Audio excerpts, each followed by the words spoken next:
Well, here it is. Nissan's most boring vehicle. This is the Nissan March.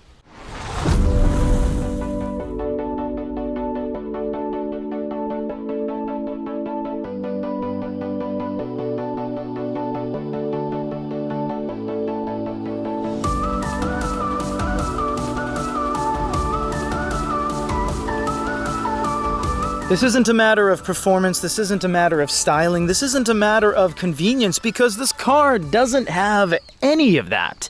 In fact, we have the worst color possible with the least amount of features, not even any rims. We just have steelies, it's automatic, doesn't have a tachometer, and is devoid of any feature possible. But there's a few things that even this absolutely basic bitch of a car gets that I don't even have on any of my vehicles. Okay, I have keyless entry on my Nissan, but for the most part, not a lot of cars have keyless entry and push start. Even on something like this. Sometimes you get into a car and you still have to turn the key, but this one actually has push start, and it's quite easy. You just go in, you push it, you can even take your foot off the brake after you push it, and it doesn't cut power. That's actually not bad. Let's look at the interior on this. Horrible. Horrible. There is a reason this is a rental car. Oh my goodness. Nothing on the steering wheel. Everything is this hard, zero pile plastic. Nothing is plush. Not saying it has to be. I'm just saying what it is. You have this very gigantic glove box, and when you open it up, you can barely fit 3 fingers deep in it, and there's just no other reason for it to be there. You couldn't even put your user manual there. You do have a little tiny shelf here, and your user manual's down there. This one is very deep, but incredibly tiny. In fact, you could barely pull out the user manual. You do have some cup holders. You got 2 cup holders there. You do have AC, and this is really interesting. You have sport mode. Pretty much everything has sport mode. You know what else this has, actually, even though it is this basic car? This has auto stop.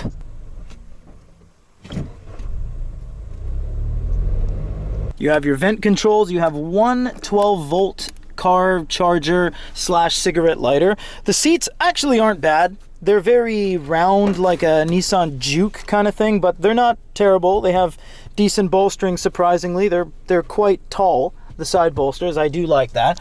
Seatbelts are fine, I guess. The side door does have auto down and auto up, which is surprising to me on something like this. And another feature that seems luxurious on a car, but isn't on this car, because basically all cars in Japan have this, which is auto mirrors. You kind of have to have that. When you go to car washes, when you go to some parkades, when you park at parking lots, it's a cultural thing to always close your windows, your mirrors, etc. You do have the auto off on control, which you can actually turn that off, and you have height adjustable HID headlights, which honestly, those are pretty standard nowadays, but they are features all the same. Auto stop, power window folding, AC. It's not completely devoid of options. However, when you get into anything else, you don't even have user controllable left and right. It's just on or off. Even basic cars will have driver and passenger respectively. Does this even have a mirror? I don't know. It does, but there's no... Does it have one here? It doesn't. And it doesn't have a light either, so good luck with that. There's absolutely no storage in the center console. This is terribly designed. Look, you have one cup holder way back here and nothing else. What are you putting in here? I guess your phone, but that's pretty much it. There's not really anything to it. The shifter is very unrewarding to press and move around. It's out of a Sentra, so not surprised there. I actually like these door handles, these kind of super hinged loop door handles. I actually personally really like that. What is the rear seat looking like? I haven't even been back here, actually. I'm not very tall, I'm 5'7", so let's see if I can fit. Yes, I can fit just fine. It feels pretty nice, actually. There's a lot of head space even for me. I'm very wide, but I feel fine in here. Now, the middle seat is a little bit of a trouble. Now, this is a 2-wheel drive, front wheel drive, so I don't know why they have this massive drive shaft canal, because it ain't 4-wheel drive. And sitting in the middle, This is where it gets different because I'm sitting normally and there's almost no space, so I'm squished up against whoever's sitting back here next to me.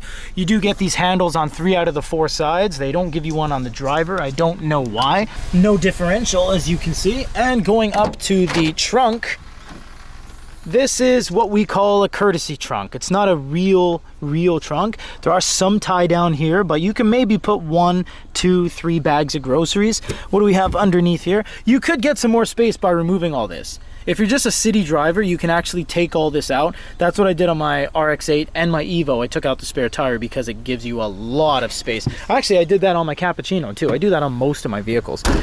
How does this drive? Well, that's the last thing we need to find out because, well, there's not really any other stylings to it other than that. It's got these bulbousy headlights. It's got this weird kind of Fiat-looking mustache grill on top of the other standard grill down below. I suppose you could put a nice red tow hook here. They don't even give you fog lights? Come on, man.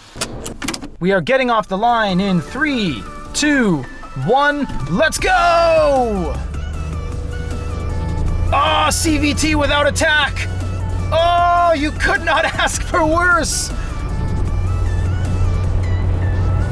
You know, I'm not gonna say it's fast just because, well, my wheels are turning and my vehicle's moving forward, but it wasn't nothing. I expected significantly worse. And actually, that wasn't awful. That was fine, I guess. It's quite peppy. It's not fast. You don't get sucked into your seat, but it ain't sluggish, I'll tell you that. Let's do a little bit of braking. No one's around. Here we go. No school zones or anything. And brake. Oh, that was nuts.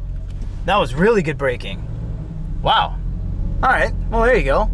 That was actually very grippy braking. That was like K-truck braking. Okay, I'll give it to the braking, but yeah, the acceleration and the overall speed, is what it is. I mean, I'm trying to spin manure into gold here because, you know, it's a silver March. I mean, come on, what do you want? So, what do we think about the March in the end? It's a means to an end. So atop this mountain, what do we think about the Nissan March? Obviously, we're being colorful and animated for the camera. This car is not meant to be anything else than what it is. So, for what it is, I mean, it hits all the right marks. It's cheap. It sneaks under the radar. There's no styling. You don't even need to worry about washing it or taking care of it. Come on, let's just talk about it for what it is. It is a silver Nissan March. In fact, one of the only design points that I think is pretty impressive is that even though it is a basic base model Bibo, it has a pretty nice wide stance at the back that I much appreciate until you turn to the quarter and you're like, oh, those wheels sink into next week. But honestly, I would say if you're looking for a car, you just go get groceries in. The March is for you, but that's the definition of any car. There's really nothing the March brings to the table unless you can get one for a rock bottom price. That is really one of the things you would get this car for, is pricing. You can get these for pretty cheap. We've seen these landed in North America for less than $4 grand. So to get something right-hand drive, to get something that you could do some mods with, you can buy some Nismo badging, you can buy some nice aftermarket fogs, you can buy some nice kind of automatic shifters, change some racing seats, have fun with it. We're not trying to be critical, we're just being real. But if you want to have fun with this car, get one in for cheap.